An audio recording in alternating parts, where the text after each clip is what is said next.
Hello! Magandang araw po sa ating lahat. Welcome po sa Munting Tinig Channel. Ito po ang inyong lingkod, si Sir Glenn, ang Munting Tinig ng Ordinaryong Filipino. Kung kayo ay bago sa ating channel, huwag kalimutan mag-share, mag-like, and subscribe. And please don't forget to click the notification bell para lagi kayong updated every time na magkakaroon tayo ng mga activity, pag-upload ng mga videos, short, at paggawa ng mga live streaming para ma-realize natin ang tinatawag natin na virtual communications. Ang pag-usapan natin, ang kakatapos lamang po na resolusyon na ipinasa po ng Senado na kung saan seeking na i-urge ang International Criminal Court na mag-grant ang interim release para sa pansamantalang paglaya ni Rodrigo Duterte sa pamamagitan po ng house arrest. Ang mga punto na inilatag ng mga pabor sa house arrest ni Rodrigo Roa Duterte na ginawa ng Senado ng Republika ng Pilipinas sa pamamagitan po ng resolusyon. Nanalo po 15 ang umuo, pagkatapos 2 ang nag-abstain, at the same time may absent na 4, tapos meron pong 3 na tutol dyan po sa may request or resolution ng Senado para po mag-grant ang house arrest ni Rodrigo Roa Duterte. Alam nyo, ang mga Duterte Lihad supporters, tuwang-tuwa. Hindi ko maintindihan kung talagang bobo talaga sila o nagpapakabobo talaga lalo. Kasi maliwanag po, ang International Criminal Court ay court of evidence at the same time papers or court by the book. Okay? At the same time, nagabase palagi ang International Court sa ebidensya. No? Wala mang problema, mag-seek kayo ng tinatawag na resolution, no? Pero, kung naintindihan ninyo, mga Duterte Lihad supporters, kagaguhan ang ginawa ng Senado. Okay?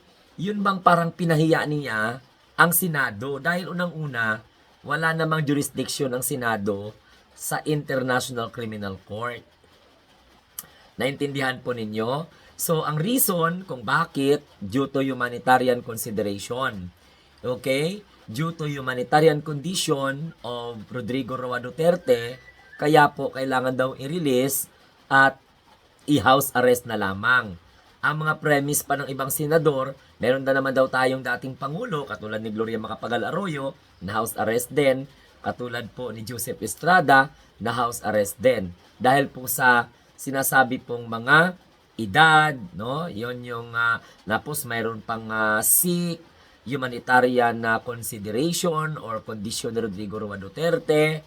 Tandaan po ninyo, no, na ang International Criminal Court pre-trial chamber o only consider matters of facts and at the same time law. Upon evaluation of both Duterte's request for adjournment. No, ano po? Because sabi nga nila, he is not fit, no, for trial with cognitive impairment. So ano bang itinatawag ng cognitive impairment na yan? Oo, yan yung hindi niya na maalala yung mga important details, lalong-lalo na yung may kinalaman sa kanyang kaso. So ginagamit ngayon ng kampo ni Rodrigo Roa Duterte itong issue ng cognitive impairments, yung nagkakasakit, natagpo ang walang malay, matanda na. So yan ang ginamit na mga reason ng kampo ni Rodrigo Roa Duterte at ipinresenta po nila yan sa ICC pre-trial chamber. Pero gusto ko pong ipaalam sa inyo, mga kamunting tinig, kung nag-iisip lang sana itong mga Duterte Lihad supporters, lalong-lalo na itong mga senador, na ang International Criminal Court pre-trial chamber only consider matters with facts and at the same time law. No? After or as it evaluates both Duterte's request for adjournment and at the same time yung sinasabi po nilang interim release. Always remember, mga Duterte Lihad supporters, na ang Senado as an institution, according to Attorney Conte, okay, Assistant Counsel to the ICC, is not anyway involved in the ICC process. Wala silang kinalaman, wala silang jurisdiction. And it is unclear how the resolution will be communicated to the International Court. Anong magagawa ng... So magiging piece of paper yung resolution na yan, kahit inapprove pa ng 15 mga senador, 3 ang ayaw, dyan si Kiko Pangilinan, at the same time Aquino and Risa Ontiveros, nag-abstain si Tito Soto, at saka si Rapi, okay, Tulfo, at the same time, absent yung 4. Pero si Chis Escudero, sigurado bumoto talaga yon favor. Kaya gumawa po ng record 15-3-2. 4. Yan. So mga kamunting tinig, klarong-klaro, no? Hindi klaro anong magiging papel ng resolution ng Senado because the Senate as institution is not a way of involved in what we call at the same time ICC process. So klaro po no ng resolution, paano ipa-communicate kung hindi sila involved doon? How that resolution will be communicated to the International Court? Sabi nga ni Attorney Conte, unless ang Senado has a direct knowledge of Rodrigo Roa Duterte's physical and mental health. And at the same time, their report is transmitted to the ICC through the proper channel. Then, the resolution will be mere political noise. That is political noise. Kasi tama nga naman as an institution. Anong kinalaman ng Senado sa International Criminal Court? Samantalang, ang International Criminal Court pre-trial chamber nagmamatter only for facts and at the same time, law. Facts and law. So, pwede lang yan kung may direct knowledge talaga ang Senado unless the Senate has a direct knowledge of Rodrigo Roa Duterte's condition, both physical and at the same time mental. If wala nga, naku. Kasi kung may knowledge sila, napagamot nila, napadoktor nila, yung report, itatransmit po yon sa International Criminal Court Pre-Trial Chamber sa pamamagitan po ng tamang channel. Paano wala silang direct knowledge? Nakabase sila sa haka-haka, nakabase sila sa chismis, pagkatapos gumawa sila ng resolution. Bright man kaya yung mga senador na yan. Bright, sa sobrang bright na mga senador, nakalimutan nila na ang Senate of the Republic of the Philippines has no jurisdiction, has no involvement in the ICC process. Tapos, hindi pa klaro paano ang resolusyon na yan makikater at makukommunicate mo sa International Court. Maliban lamang kung yung Senado ng Pilipinas, again, ay may direct knowledge or prior knowledge. No? So, kung ano yung kalagayan ni Rodrigo Duterte, both physical and at the same time mental. Yung sinasabi po nila na cognitive impaired. May record bang Senado? Kasi yun po ang itatransmit mo. Through proper channel. Yun ang i-communicate mo. No? At the same time, tandaan, note that the court is aware that at least once the senator sponsoring the resolution is probably among the co-perpetrators. Kasama sa lalabasan ng International Criminal Court warrant of arrest. Remember, Bato de la Rosa is a co-sponsored of that resolution na kung saan, according to Trillanes, may nakapending po na arrest warrant at lalabas nearly this year. Bongo is also an author of that what they call this resolution. Co-author. So, according to Senator Trillanes, there are 3 individuals na kung saan anytime lalabasan po ng warrant of arrest ng International Criminal Court considered as co-perpetrators of crime against humanity and at the same time being investigated by the International Criminal Court Office of the Prosecutor.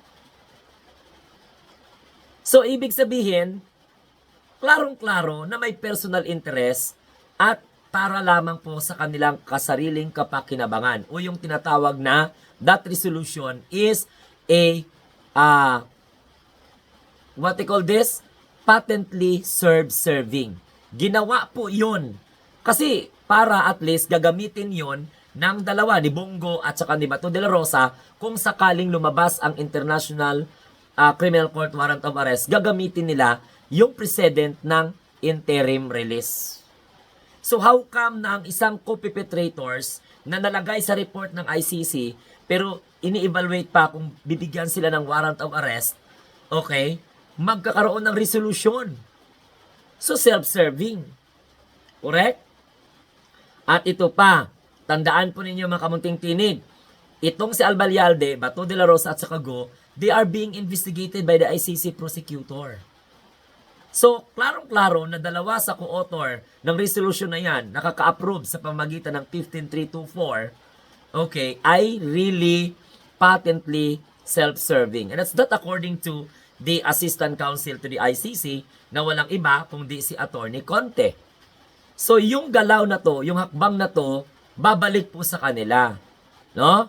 If the court sees this is a political intrusion and a form of undermining of its independence, similar to how other country like the US have done. So, hindi mo pwedeng intervene. The Republic of the Philippines through Senate of the Republic of the Philippines cannot intervene the process of ICC in terms of handling a case, especially crime against humanity. So, klarong-klaro po yun, no? So, klarong-klaro na ang hakbang ng resolution na to undermining the independence of the International Criminal Court. Walang pwedeng magdikta. So, babalik to. Magbabackfire to, sabi ni Attorney Conte sa mga nagpa-file ng resolution. Kaya nga sabi ko kanina sa live ko, parang pinahiya po ng mga senador ang Republika ng Pilipinas, ang Senado.